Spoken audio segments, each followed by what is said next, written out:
It's murder and wine. Des meurtres et du vin. L'abus d'alcool est dangereux pour la santé, à consommer avec modération. C'est qui, modération? Bonsoir. And welcome To Murder and Wine. le podcast. Preferé. Maybe. Quoi? Ah, Preferé. Comme tu dis. Le preferable. podcast preferable. Préféré Preferable. le podcast préféré des Français. Ouais. Alors non, parce qu'on perd des gens sur Instagram. Oui. Et on a moins d'écoute parce qu'on a beaucoup moins publié. Travaillé. Mais on a moins travaillé parce que, la vie. Ouais, le travail. Ouais, le travail. Toutes les choses normales, on va dire, Dur, entre guillemets, qu'il faut gérer. Et c'est vrai que on est très bientôt sur notre 100e épisode, Oui. un vrai épisode. Oui. Sans compter les mini-sodes, les trucs de par-ci par-là, les summer-sodes, etc. Donc, 100 épisodes en 2 ans et demi à peu près. Ouais. Et ce fut quand même beaucoup de travail, beaucoup d'organisation dans nos plannings. Donc ce sera le dernier ce soir. On s'arrête à 98. C'est vraiment genre le TDAH Ouais. parfait, quoi. Genre, Ouais. j'arrive bien à ce moment-là ultime et non. Ah non, moi j'ai comme le CD. Si on devait s'arrêter, ça va être sur un chiffre rond. Oui. Ouais. Ah, j'aimerais bien un chiffre pair. Un chiffre. Bon, tant que c'est pas 12 ou 14, il faut que ça soit 20, 10, 30. Ah, ouais. Oui, ok. Oui, oui. Parce que tu sais, quand tu augmentes le son dans la télé, Oui. tu l'augmentes comment, toi? Avec la télécommande. Non. C'est quoi cette question? Ah non, moi, je suis bizarre parce que le son, il est parfait sur le mien. Quand je suis toute seule, c'est 12. Ok. Parce que voilà, quand Xavier et Max, visiblement, c'est des sourds, donc c'est à genre 35, ça explose les oreilles. Ouais. Et quand on temporise entre les deux, il faut être à 23, tu vois, la logique. Ouais, donc pour moi, c'est ça, en fait. Moi, il faut que ce soit sur un chiffre pair. Genre, même si j'ai quelqu'un qui va me mettre 23, je vais discrètement prendre la télécommande pour monter ou descendre. Mais en général, je monte. Parce que j'aime C'est bien. comme ces gens complètement malades qui se réveillent à 8h13. Non, mais non. Ton alarme. Quand ton on alarme. réveille est à 8h13. Oui, il y en a qui mettent l'alarme à un chiffre. Mais qui sont aléatoire. ces sauvages? C'est clair, mais moi, c'est 8h, 8h15, 8h30. Ah, ça me dégoûte. Ah, mais franchement, je pense que ces gens-là, c'est des psychopathes. Ah, mais oui, 8h13.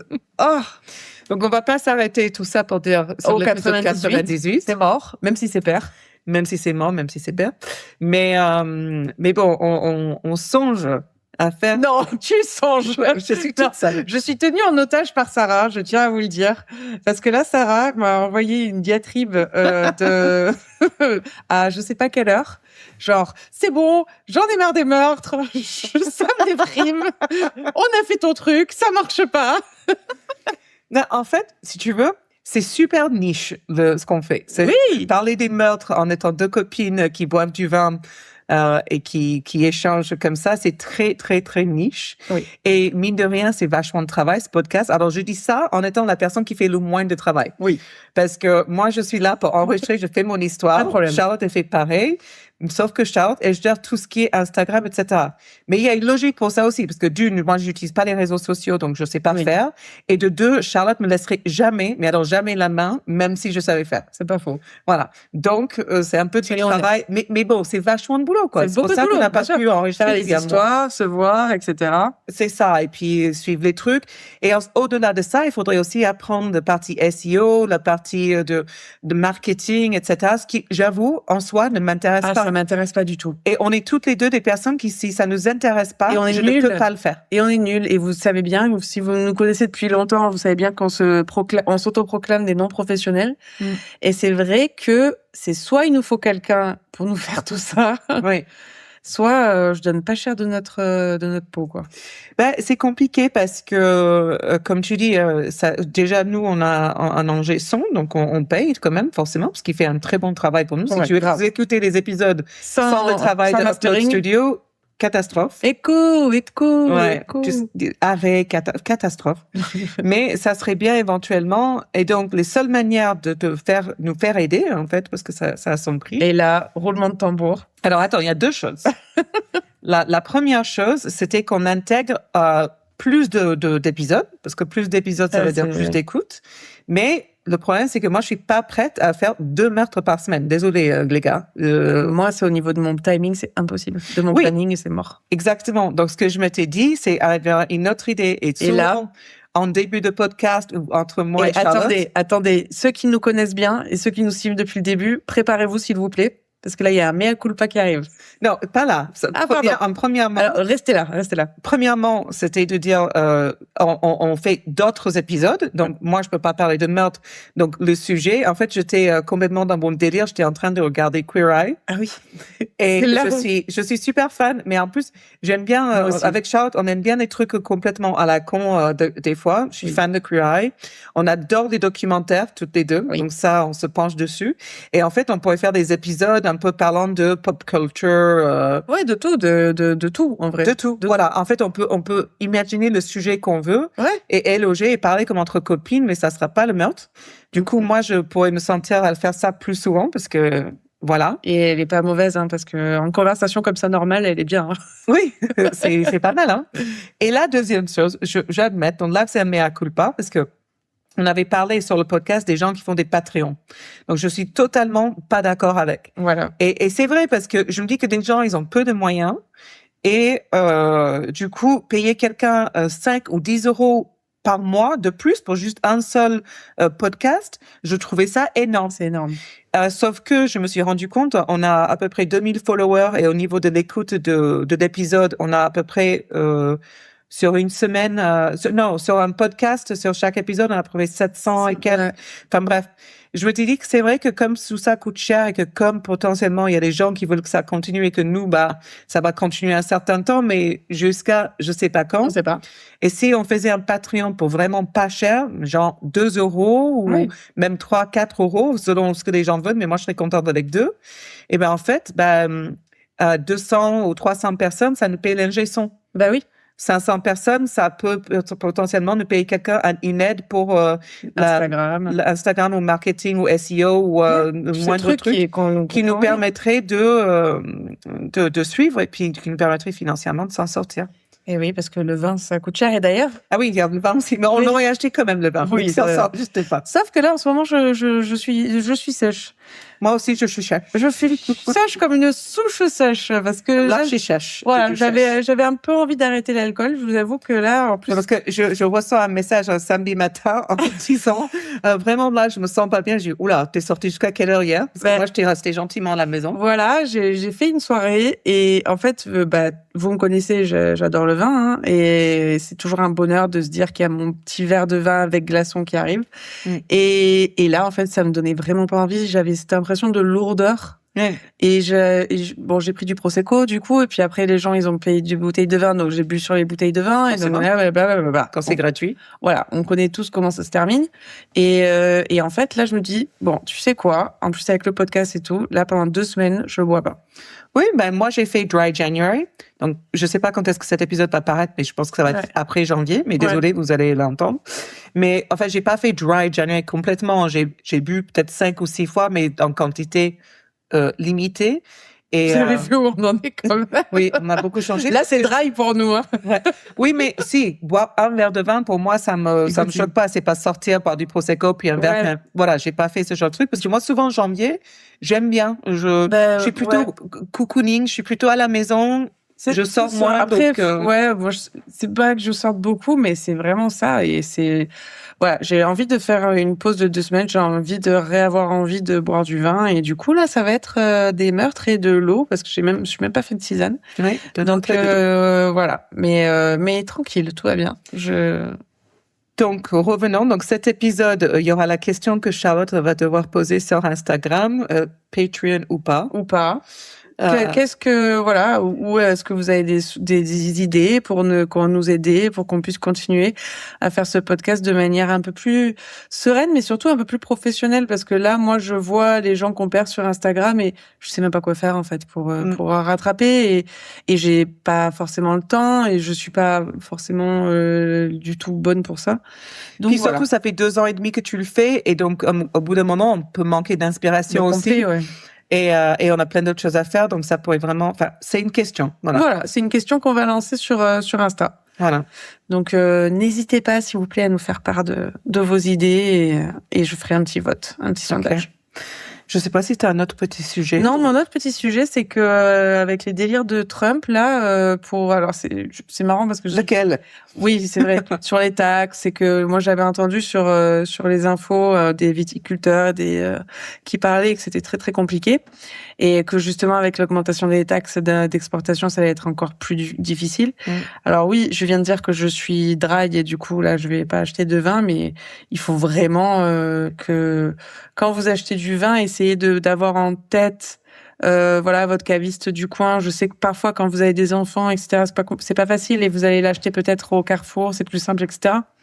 Mais voilà, de temps en temps, vous êtes en voiture l'été avec les gosses ou sans les gosses, vous passez devant un domaine, bam, hop, 2 bouteilles, c'est vite fait.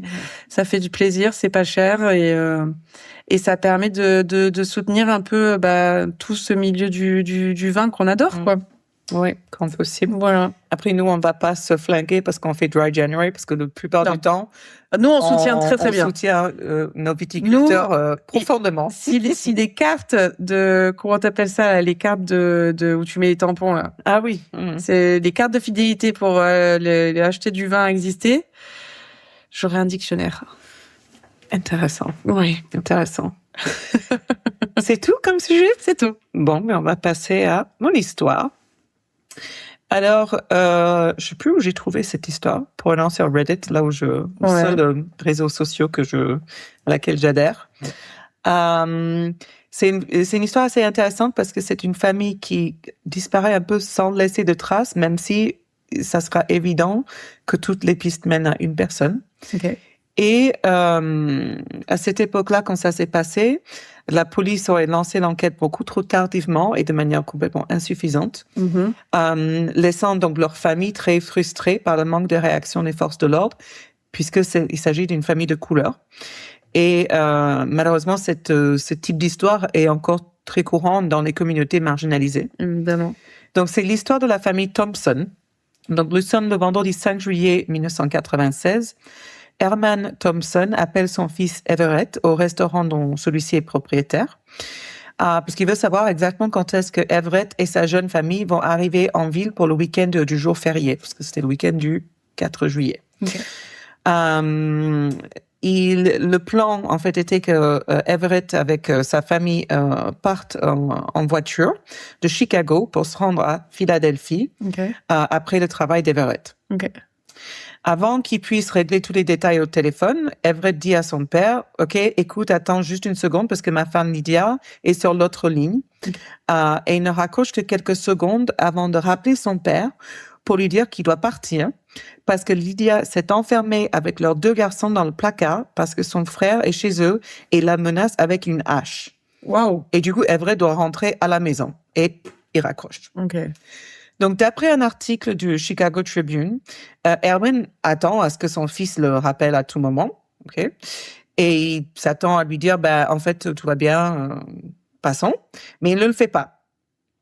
Et le papa a dû essayer de rappeler son fils et aussi Lydia, sa belle-fille, mais il n'arrive jamais à joindre personne. Alors, une journée entière s'écoule sans qu'il ait de nouvelles. Et là, il va appeler la police de Chicago pour signaler la disparition de tout le monde. Oui. Et là, on parle donc de Everett, de sa femme Lydia, et de leurs 2 garçons, Everett Jr., qui a 11 ans, et Andrew, qui a 8 ans. Mais devine quoi? La police de Chicago n'accepte pas les signalements de personnes disparues par téléphone de la part de quelqu'un qui vit hors de l'État. Oh, wow. C'est absurde. Ça n'a rien à voir. Absurde. Ta famille. Ta grand-mère essaie de t'appeler, elle est à New York et toi, t'es à Chicago. T'es seul sans famille dans un État. C'est ça. Les personnes à qui tu parles le plus couramment ou qui par ont téléphone, qui savent te joindre. C'est pas normal qu'ils soient pas joignables. Et surtout, aussi, avec ce qui s'est passé avant. Il reçoit un appel. Ça. Mon fils, ils sont menacés à quelqu'un. Non, vous n'êtes pas dans cet état. Oh là là. C'est absurde. Donc, ça commence, tu vois, de la rage monte. Ah oui, ça va être que comme ça va être sympa. Voilà. Et donc, même l'histoire de la hache a semble pas vouloir changer la vie de la police. Non, on prend que les plaintes à base de pistolet. Voilà, ou je sais pas, ou pas du tout. Donc, du coup, il va leur demander s'ils peuvent quand même aller vérifier s'ils vont bien, c'est faire un welfare check, pour voir est-ce qu'ils vont bien. Et ça, la police, ils peuvent le faire. Donc, ils lui disent, écoute, on va envoyer quelqu'un pour vérifier s'ils vont bien et on va te rappeler plus tard. Donc, finalement, son téléphone sonne et c'est la police qui l'appelle avec de bonnes nouvelles. La famille va bien. Ils sont en route pour Philadelphie en ce moment même. Et Herman lui répond, « Ah, mon Dieu, tant mieux, c'est parfait, vous leur avez parlé, ils vont bien. » Et là, la police répond, « Eh ben, non. On a parlé à quelqu'un qui s'appelle Kenneth et qui m'a dit qu'il était le frère de Lydia. » Ah! Et là, on parle forcément du frère avec la hache. Mais non, mais ils sont débiles. Qui va Non, mais il a dit c'est OK. Alors, il avait une hache et il était bizarrement couvert de sang. Couvert de sang, mais il m'a dit qu'il était bouché. Donc, c'est tellement absurde. Ah, c'est incroyable. Et oui, en effet, c'est bien lui qui aurait dit à la police que la famille était partie avec le van familial. Je ne sais pas pourquoi on croit ce monsieur sur parole. Je ne sais pas pourquoi ce monsieur, pourquoi il pose la question, pourquoi c'est lui qui répond à la porte. Mais apparemment, c'est parce que Kenneth, le frère de Lydia, vit là-bas. Donc ça leur semble pas étrange. Mm-hmm. Mais quand même, Kenneth vient de sortir de prison il y a 5 mois. Mm. Donc, au départ, en quittant de prison, il avait aménagé avec un colocataire, mais apparemment, ça s'est mal passé. Il est mort. Non, il revient dans l'histoire. Et du coup, il va aménager avec sa sœur Lydia et sa famille. Kenneth va dire à la police que la famille était partie. Il n'a pas précisé quand exactement, juste qu'ils étaient partis. Ce qui signifierait quand même que la famille devrait déjà être à Philadelphie. OK. Mais Herman, le papa, il sait que c'est pas le cas, ils sont pas là. Et toutes ces préoccupations, quand il appelle la police, même en soulignant, vraiment en essayant de leur dire ça cloche, sont complètement ignorées par la police de Chicago. Et ils vont dire des choses genre, peut-être qu'ils ont été retardés, donnez-leur encore 1 minute. Enfin, absolument absurde. Donc, le 6e jour passe, 7e, 8e, 9e, 11e. On arrive au 13e jour. Le week-end férié est déjà passé 2 fois. Et là, la famille à Philadelphie ne veut plus attendre. Et clairement, s'ils ont besoin d'un rapport de personnes disparues à remplir en personne, ben très bien, c'est ce qu'ils vont faire. Ah, tu me donnes. Donc, ils partent, la mère et le père d'Everett, ainsi que 2 de ses frères un de ses frères, et sa sœur, Derek et Denise. Et donc, ils font le trajet de 11 heures environ entre Philadelphie et Chicago le 13 juillet. Et juste pour s'assurer qu'ils sont pas fous, parce qu'il y a un peu de gaslighting avec la police, là, quand même, ils vont d'abord s'arrêter au restaurant d'Everett. Et lorsqu'ils arrivent, et ils vont parler au manager, elle va leur dire que Everett n'avait pas été vu au restaurant ni par personne d'autre depuis le 5. Ce qui est le jour où son père l'a appelé, la dernière fois qu'il a eu au téléphone. Ensuite, ils vont se rendre dans la maison familiale au sud de Chicago, là où Everett avait dit à son père qu'il se rendait avant de raccrocher précipitamment. Précipitamment. Ouais, un truc comme ça. Donc, la maison est fermée à clé à leur arrivée. Donc, ils vont demander la clé à une des tantes de Lydia qui habite à proximité. Okay. Une fois à l'intérieur de la maison, c'est un spectacle assez effrayant parce que la maison est vide, entièrement vidée, à l'exception de sacs poubelles remplis de vêtements.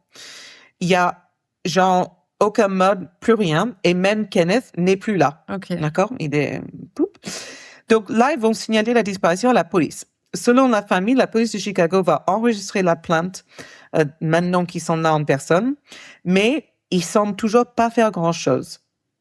Ils se disent, c'est l'été, peut-être que c'est dans le domaine du possible, pour la police en tout cas, que les Thompson avaient simplement pris des vacances avant la rentrée scolaire, ou quelque chose comme ça. Non, mais en fait, ils sont là pour faire des inventions d'histoire, ou comment ça se passe? Apparemment. Et ils envisagent pas du tout la possibilité qu'un événement tragique serait arrivé à toute la famille. Mais forcément, les parents, les frères, les sœurs, tout le monde est convaincu que c'est le cas. Tu m'étonnes.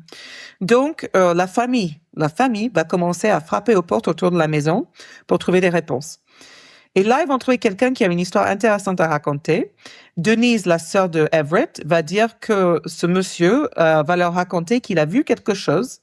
Il sait pas exactement quand ça s'est produit, mais il dit que c'était probablement entre la disparition le 5 et l'arrivée de la famille le 13.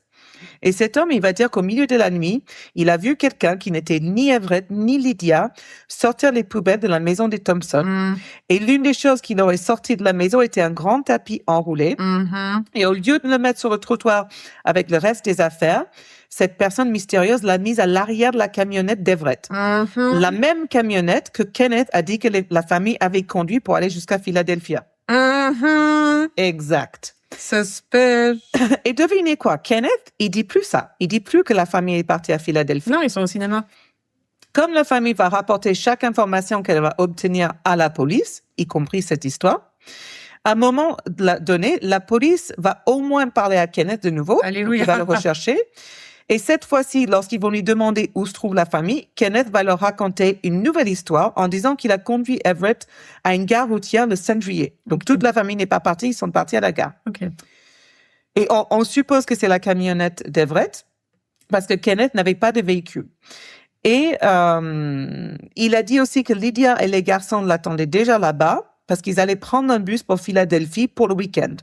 Mais il ne les a pas revus depuis. Donc là, on va dire, où il est maintenant le van Kenneth? Et est-ce que quelqu'un est allé vérifier à la gare routière?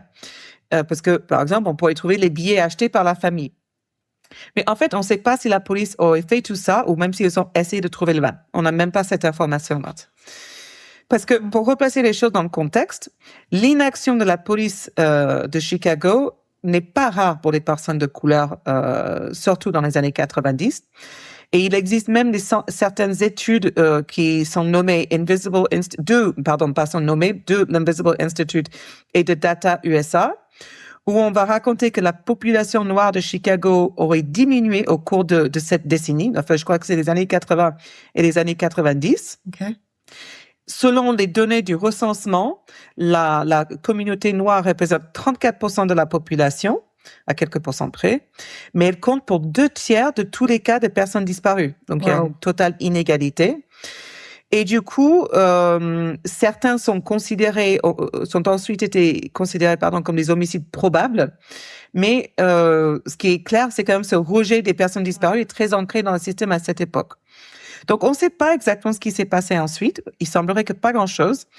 Il y aurait un document judiciaire qui indique qu'au début du mois d'août, à peu près un mois après la disparition, enfin la dernière fois que la femme a été vue, un détective va enfin se rendre au restaurant d'Everett pour parler à la manageuse, à la gérante, qui travaillait le 5 août lorsque Everett est parti en courant. Et elle, ce qu'elle va lui dire est encore plus inquiétant et jette encore plus de soupçons sur Kenneth parce qu'elle va dire à la police qu'Everett a quitté le restaurant précipitamment. Yes. Vers 15h, le 5. Elle ne l'a plus jamais revu ni entendu depuis, ce qui est très inquiétant.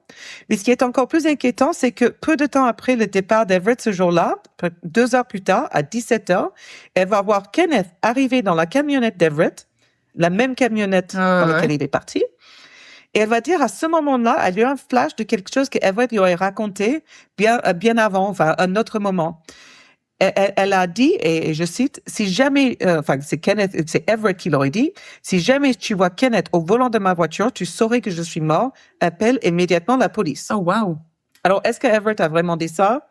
Est-ce qu'il a dit ça sur le ton de la plaisanterie, genre, ah oui, mais ce mec-là, je le déteste. Si tu le vois dans mon camion, je suis mort, quoi. Je suis mort. Enfin, tu vois, est-ce que c'était du hyperbole? Je sais pas. Mais en tout cas, avec tous ces indices qui se chevauchent, on pourrait s'inquiéter. En plus, Kenneth était là encore avec une autre histoire. Il est entré dans le restaurant, il est allé directement vers cette gérante et lui dit que Everett avait eu un accident et avait été arrêté après s'être disputé avec un policier de Chicago. Donc, il y a une énième histoire. Et en plus, cette histoire pour elle n'a aucun sens parce que ça ressemble pas à Everett, qui avait pas de problème avec la police. Mais pour une raison quelconque, elle va accepter cette explication et elle racontera aussi que quand elle baisse les yeux vers les pieds de Kenneth, elle va remarquer ce qui semble être du sang sur ses baskets blanches. Mais elle va quand même pas alerter la police. Ouais, je pense que t'as tellement pas envie de croire que ça pourrait être cette vérité-là, tu vois, parfois. Je sais pas, mais je vais faire un lien avec une autre partie de l'histoire parce que il me semble que c'est peut-être ça. En tout cas, c'est mon opinion. Ouais. Mais bon, encore une fois, Everett n'a pas de casier judiciaire. Donc, c'est pas du tout crédible, cette histoire. Et du coup, que fait le détective avec ces informations? Mais j'aimerais pouvoir te le dire. Mais en tout cas, dans le journal, encore une fois, le Chicago Tribune, ils vont dire que jusqu'en octobre 96, alors que ce policier est allé en mois d'août, l'unité d'enquête spéciale de la police de Chicago, qui se charge de cette affaire, ne font rien. Donc, le policier va dans le restaurant au mois d'août, mais c'est seulement en octobre qu'ils vont vraiment commencer à enquêter. Oh. Donc, on laisse encore couler 2 mois. Et là, forcément, ils doivent retracer tous les déplacements de la famille au cours de ces 3 derniers mois. Ils ont énormément de retard. Et ils commencent par se rendre à l'école des garçons et parler au directeur qui leur dit que les garçons ne sont plus venus à l'école depuis le début de l'été 96. Et lorsque l'année scolaire s'est terminée en juin, il n'y a eu aucune demande de transfert qui est typique, rien. Oui. Juste, ils ont disparu, ils sont dans le vent. Et on découvre aussi qu'il y a des rendez-vous médicaux qui ont été manqués. Personne ne s'est présenté au restaurant. Le facteur remarque que la famille ne recevait pas son courrier. Le chat de la famille est laissé derrière eux. Oh. Donc, il y a que Kenneth et ce chat dans la maison. Donc, il semble quand même de plus en plus évident que quelque chose est arrivé à cette famille le 5 juillet ou aux alentours de cette date. Et tous les regards vont forcément se tourner vers Kenneth. Et ce qui est fou, c'est devine qui figure dans leur dossier depuis le tout début. De ceux qui savaient, et même qu'ils n'ont rien fait, parce qu'ils n'ont pas cherché suffisamment pour trouver. En fait, 2 jours avant la disparition de la famille, donc le 3 juillet, Lydia avait appelé la police pour Kenneth, pour exactement la même raison que celle pour laquelle elle avait appelé son mari le 5. Oh mon Dieu. Les dossiers judiciaires montrent que le 3 juillet 96, Lydia a appelé la police pour dire que Kenneth la poursuivait dans la maison avec une hache. Cependant, ces documents judiciaires ne sont même pas dans les documents judiciaires de cette affaire-là. C'était simplement une note rédigée pour une autre affaire portant sur un autre sujet. Donc, on n'a aucun détail de la réaction de la police ou de son absence de réaction. Et on sait que Kenneth n'a pas été arrêté pour cet événement.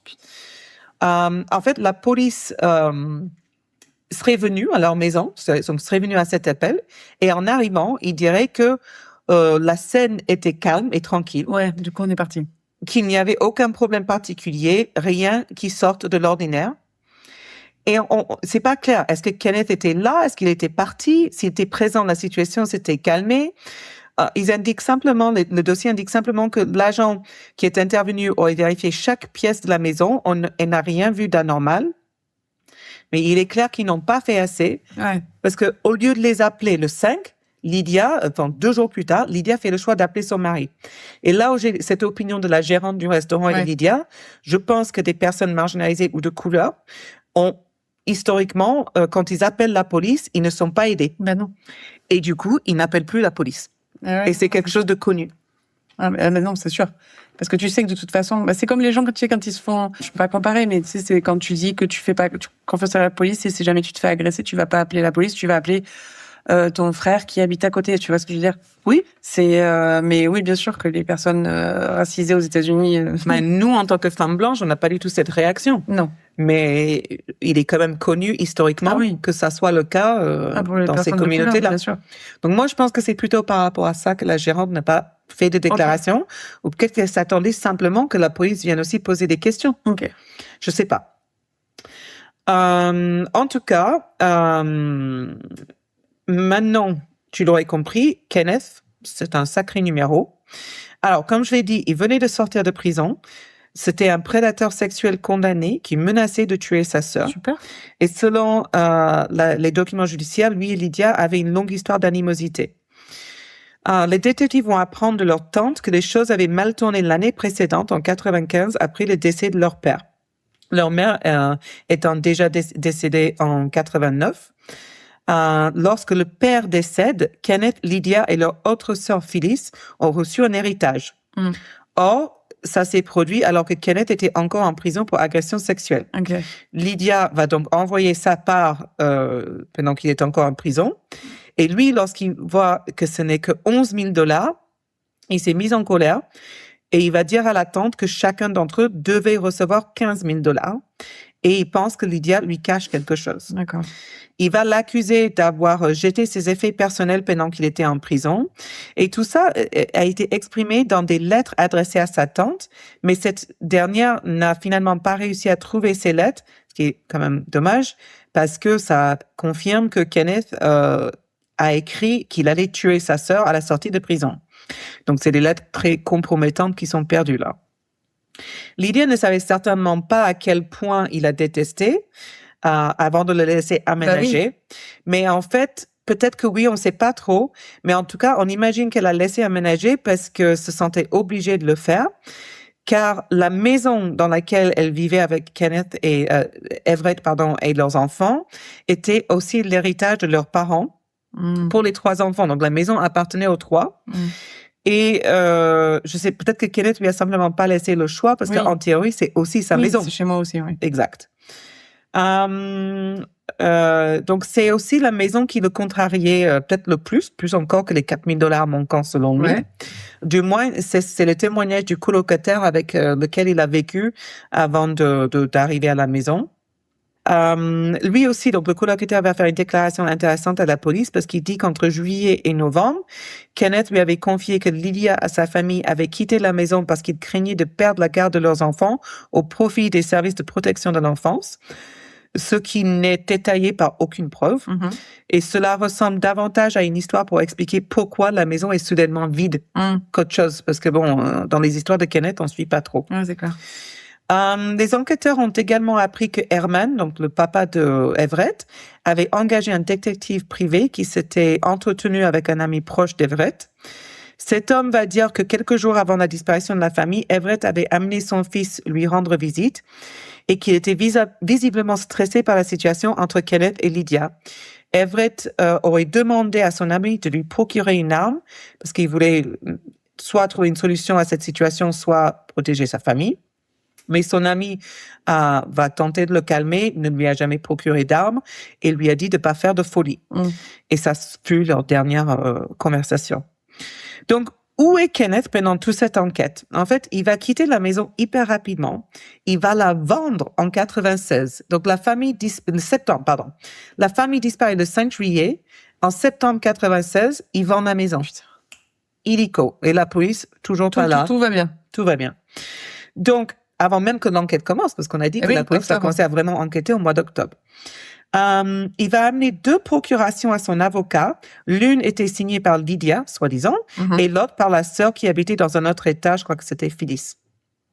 Ces procurations lui donnaient le droit de vendre la maison, c'est ce qu'il fait, et tout le monde va recevoir, donc les 3 vont recevoir de l'argent de la vente, sauf que Lydia étant introuvable, Kenneth, au lieu de simplement prendre sa part, va déposer sa part sur son compte épargne, juste pour la mettre en sécurité, entre guillemets, même s'il sait qu'elle va jamais revenir ou la réclamer.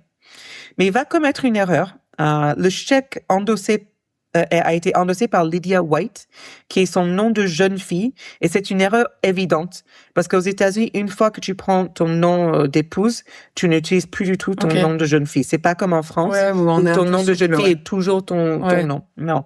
Et même que ça ne marche plus, en fait, ton nom devient ton nom marital. Ouais, non, c'est vraiment différent aux États-Unis. Et donc ça, c'est une grosse erreur. Et ensuite, il a aussi vendu la fourgonnette. Donc, il a vendu la fourgonnette à une société de remorquage le 10 juillet, 5 jours plus tard. Et oui.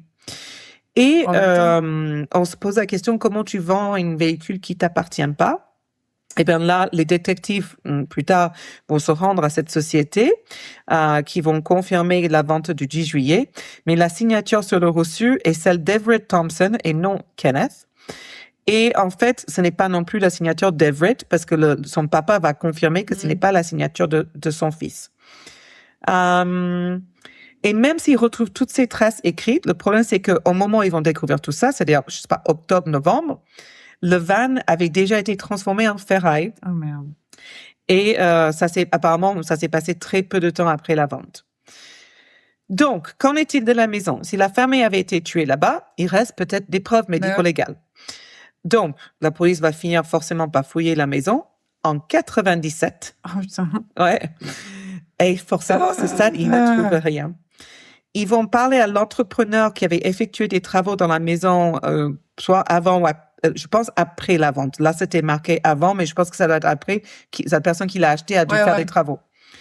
Et il va leur dire que c'était assez bizarre parce qu'au moment où il effectuait les travaux, il y avait du sang. Ça faisait environ 1 mois que la famille avait disparu, donc septembre à peu près. Il est appelé sur place. Non, donc c'est avant, pardon, excuse-moi, je me suis trompée. Et bizarrement, c'est Kenneth qui va leur dire qu'avant d'être vendue, la maison était en désordre. La cuisine saccagée, il manquait des placards, le sol avait été arraché. Enfin, c'est clairement, la famille n'a pas vécu dans la maison comme ça. Et c'est tout à fait différent de la maison que la police aurait vue le 3 juillet quand ils ont été dans chaque pièce. Donc 3 juillet. Le 3 juillet, la première fois que Lydia est menacée par son frère, la police fait un tour dans la maison. C'est une maison normale, calme, tout va bien. Ils ont quand même fait un tour, Et là, en septembre, l'artisan va leur dire que la maison était saccagée. Pourquoi? Et si on veut vendre une maison, on la saccage pas. Non. Ça n'a aucun sens. Donc, la police va répéter, non, je suis entrée dans toutes les pièces, tout était normal. Et aussi, ce qui est super bizarre, c'est que l'une des salles de bain de la maison, les toilettes et la baignoire avaient été peints en rouge. Oh oui, oui. Tu sais, alors, à l'époque des grandes robes et des cours du roi, apparemment, j'ai lu quelque part, mais il y a très très longtemps, donc je sais pas si c'est vrai ou pas, mais il y a très très longtemps, quand les femmes avaient leurs règles, elles mettaient des robes rouges. C'est logique, rouge ou noir. Hein. Voilà, rouge, voilà. Moi, tu mets tes culottes blanches pendant cette période, moi non plus. Soyons clairs. Ni la robe blanche, ni not that. Voilà, ni le pantalon. Tout loin de moi. Oui, bon, après, donc, pour couvrir tes traces sur une scène, une baignée de sang, vous peignez en rouge, quoi. OK. Donc, tout cela pour dire que il n'y a aucune preuve médico-légale. Ils n'ont même pas les corps, ni suffisamment de sang pour prouver que quelqu'un a été assassiné. Là, ils savent que leurs chances d'arrêter Kenneth sont minces. Ils peuvent le mettre en prison et essayer de le faire avouer, parce qu'ils ont découvert qu'il ne s'était pas enregistré comme délinquant sexuel, comme ça. Et il avait déjà été arrêté en novembre 96. Mais Kenneth jure qu'il n'a rien à voir avec la disparition de la famille, mais il va admettre avoir falsifié la signature de Lydia pour la vente de la maison. Mais il dit que c'était pour des raisons nobles, parce qu'il s'agissait en tant que son mandataire et qu'il allait lui remettre l'argent quand il la voyait, tu vois. Oui. Mais il y a quand même une petite bonne nouvelle à ce sujet, parce qu'ils réussissent à l'arrêter. Pas pour le quadruple meurtre, donc ils sont tous certains qu'il est l'auteur, mais grâce à ses déclarations, ils l'ont inculpé pour fraude bancaire, parce qu'aux États-Unis, faire semblant de signer quelque chose, un chèque en particulier pour quelqu'un d'autre alors qu'on n'a pas le droit, c'est un crime fédéral. Et comme on le sait, aux États-Unis, dès que c'est un crime fédéral, c'est-à-dire entre deux États, c'est big. Tu peux aller en prison 15, 20, 30 ans. Bah oui, vaut mieux que tu violes des enfants. Hein. Franchement, oui. C'est horrible de le dire, mais c'est souvent le cas qu'on va faire plus d'années pour ça. Donc, tout va bien. Exact. En janvier 97, les fédéraux vont entrer sur la scène, parce que du coup, crime fédéral, et plus précisément l'agent John Larson, qui était très heureux de se charger. John Larson, comme Nicky, mais John. Donc lui, il est très heureux de se charger de cette affaire. Est-ce qu'il ne craint personne? Je sais pas. C'est une blague, je peux pas suivre. Mais je veux pas. Donc, pendant que lui il s'occupe de la fraude bancaire, les enquêteurs sont quand même un peu sur le pied de guerre et tentent quand même de monter un dossier pénal par tous les moyens. Trop tard, les gars. Oui. Ils interrogent des témoins qui vont corroborer les mensonges de Kenneth et ils vont comprendre qu'il mentait à tout le monde. Il a dit à un caissier, je sais pas, au hasard comme ça, dans un magasin, lorsqu'il encaissait les chèques, un caissier, que sa sœur et sa famille avaient déménagé à Hawaï. Il va déclarer aux enquêteurs qu'à un moment donné, Everett était parti avec Lydia et les enfants pour échapper au fisc ou à des dettes liées à la drogue ou aux services sociaux. En fait, son histoire va changer constamment.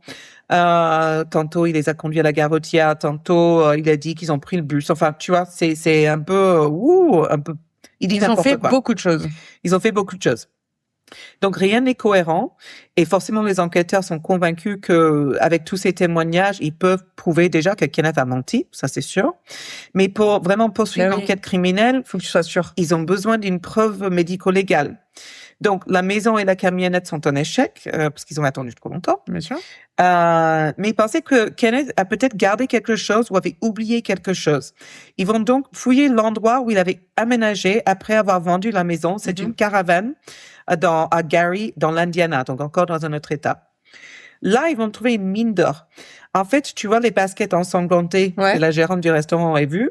Eh ben, ils vont retrouver une paire de baskets ensanglantées dans sa caravane. Incroyable. Qui seront testées.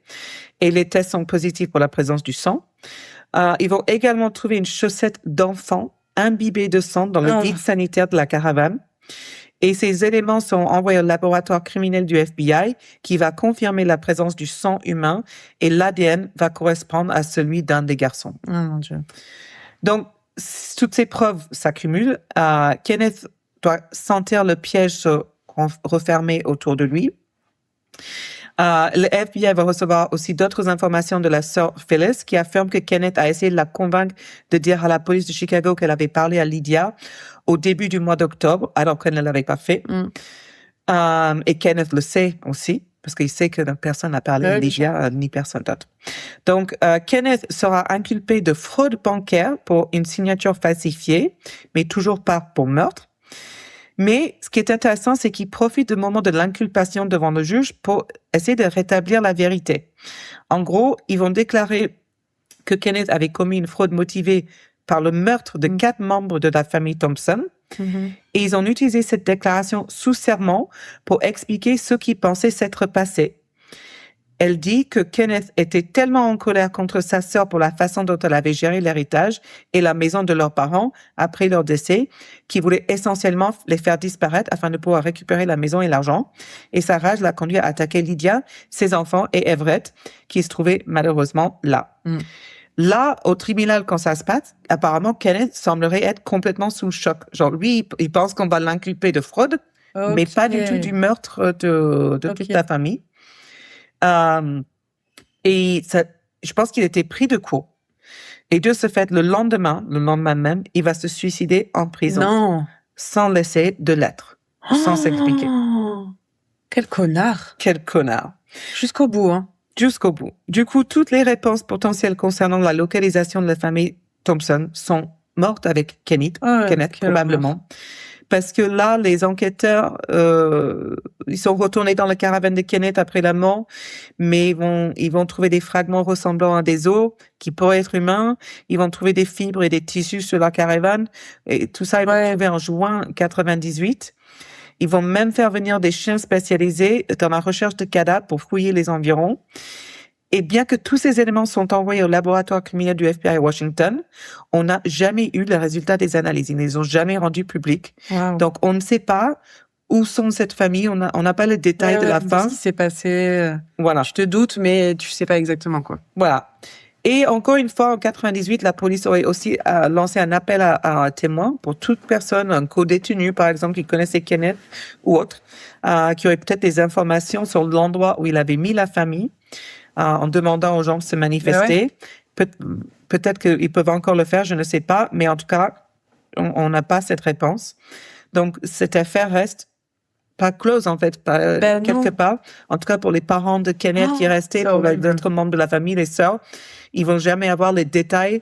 Et on le dit souvent, c'est quand même important de savoir. Ouais. Et voilà, donc c'est la triste fin, mais au moins Kenneth n'est plus parmi nous. Connard. Ouais, super connard. Et c'est triste, c'est triste. C'est triste pour les familles en fait qui restent, c'est ça, parce qu'il paraît que tu veux savoir en fait. Tu veux vraiment bien savoir. Sûr.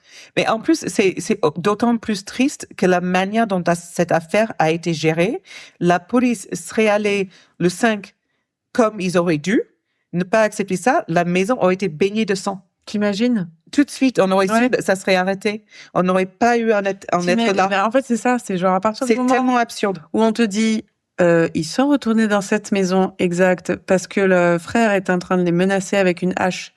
Normalement, alors que vous étiez allé 2 jours plus tôt. N'importe quel policier bien constitué, tu y vas quoi. Enfin, bien sûr. Pas. Et quand une famille dans un autre État, aux États-Unis, c'est énorme. Mais oui. Il y a des gens qui vivent partout aux États-Unis qui n'ont pas de famille à côté, non, tu pas forcément d'amis, etc. Et quand ils sont signalés à la disparition, il faut faire 13 heures de route Non. Pour le faire en personne, c'est absurde. Ah, mais c'est absurde. J'imagine que ça a changé, mais je sais pas. Je sais pas du tout parce que j'ai pas eu d'histoire là-dessus, mais j'espère depuis 96 quand même. Oui. Mais ouais, non, ça a aucun sens. Et franchement, il y a eu aucune justice pour la famille Thompson, du coup, c'est triste. Claro. Et voilà l'histoire. Non, Voilà. pas bien gay. Non. Voilà. Pas comme Queer Eye. Donc oui, exactement. Peut-être que la prochaine fois, on va se réunir pour parler de Queer Eye ou je sais pas, quel documentaire. Il y a le nouveau de Tyra Banks. Oui. On va se le faire. Ça serait cool qu'on puisse pour moi en tout cas, se réunir de temps en temps pour parler des choses joyeuses. Est-ce que ça vous dit? Voilà. Parce que elle, je pense que ça lui dit beaucoup, beaucoup. Oui. Et donc Charlotte vous mettra les petits, faut que j'y pense. les petits sondages. Ouais. Et sur ça, buenas noches. See you next week. Bye. Si t'aimais ça, like and subscribe.